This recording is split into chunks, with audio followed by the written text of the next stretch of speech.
Chilka Praveen you news journalist, అదేవిధంగా ఆకాశం టీవీకి కూడా సపోర్ట్ చేస్తూ ఉంటారు. తెలంగాణ రాష్ట్రంలో జరుగుతున్నటువంటి అన్యాయాలను, ఆకృత్యాలను తనదైన శైలిలో ఆయన ప్రశ్నిస్తూ ఉంటారు.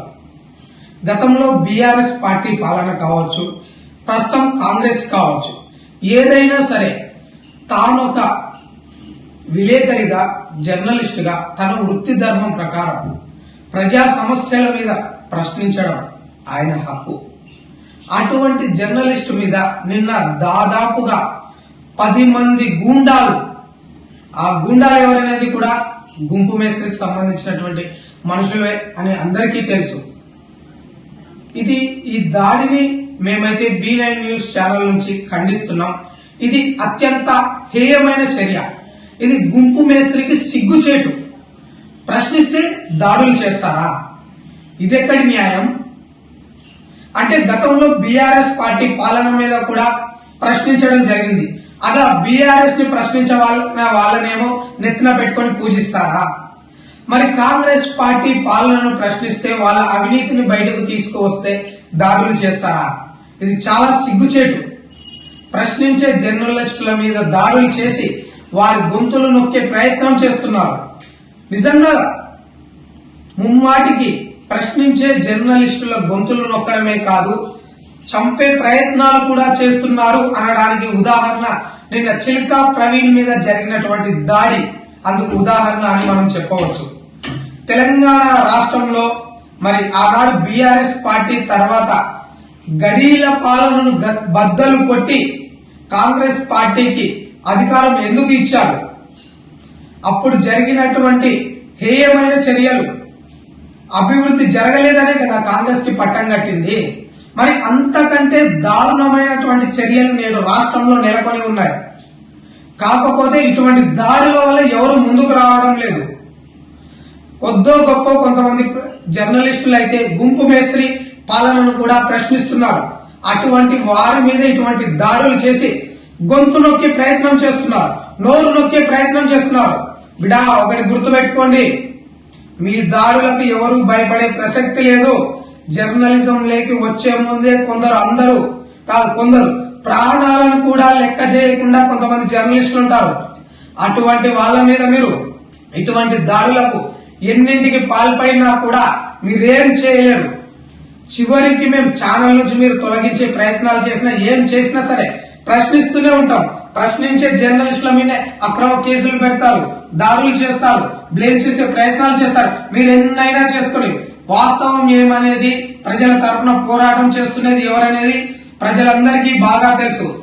ఈ రోజు చిలక ప్రవీణ్ మీద దాడి చేశారు, గతంలో జర్నలిస్ట్ శంకర్ మీద దాడి చేశారు, భవిష్యత్తులో మరికొంతమంది మీద దాడులు చేసే అవకాశాలు కూడా ఉన్నాయి.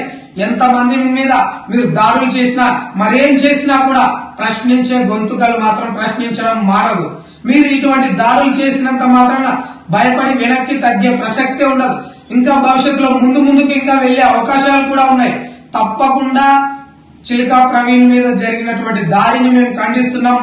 ఈ చిలకా ప్రవీణ్ కోలుకున్న వెంటనే మీకైతే గట్టిగా సమాధానం ఇస్తారు. మేము ఇక్కడ చిలకా ప్రవీణ్ కి సపోర్ట్ చేయడం లేదు, జర్నలిస్ట్ శంకర్ కి సపోర్ట్ చేయడం లేదు. కేవలం ప్రజా సమస్యల మీద పోరాటం చేస్తున్నటువంటి జర్నలిస్టులకు మాత్రమే సపోర్ట్ చేస్తున్నాం. అది ఎవరైనా కావచ్చు. మరి చూస్తూనే ఉన్నాం, నియోజకవర్గంలో కాంగ్రెస్ పార్టీ హయాంలో జరుగుతున్నటువంటి అక్రమ ఇసుక దందాల మీద నేనైతే పోరాటం చేస్తున్నా. మరి నా మీద అక్రమ కేసులు పెట్టడం జరిగింది.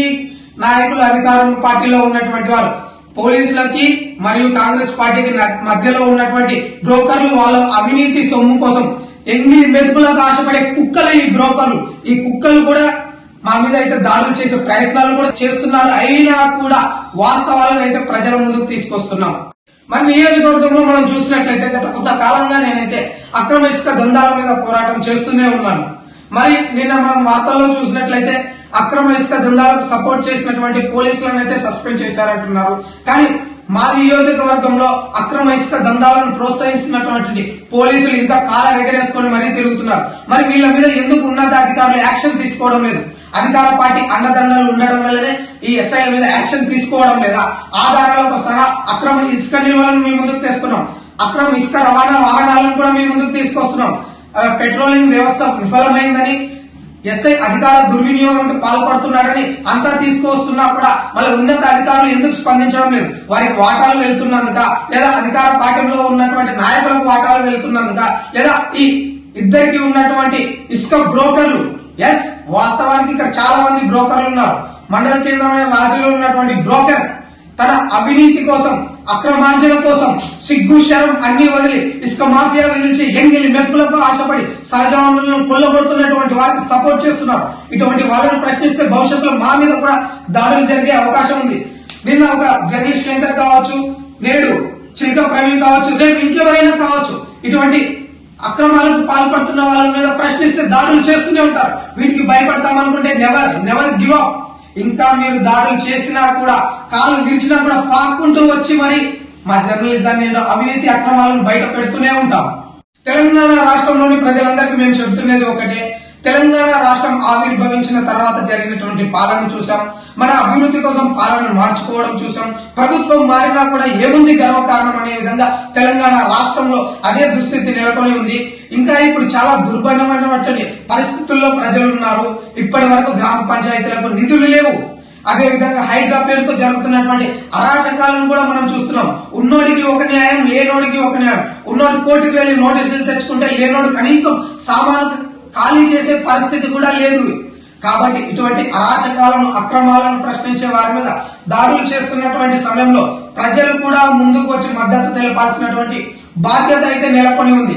ఎందుకంటే మేము చేస్తున్నది ప్రజల కోసం, ప్రజా సంక్షేమం కోసం, ప్రజా పాలన కోసం. కాబట్టి ప్రతి ఒక్క జర్నలిస్టుకు ప్రజా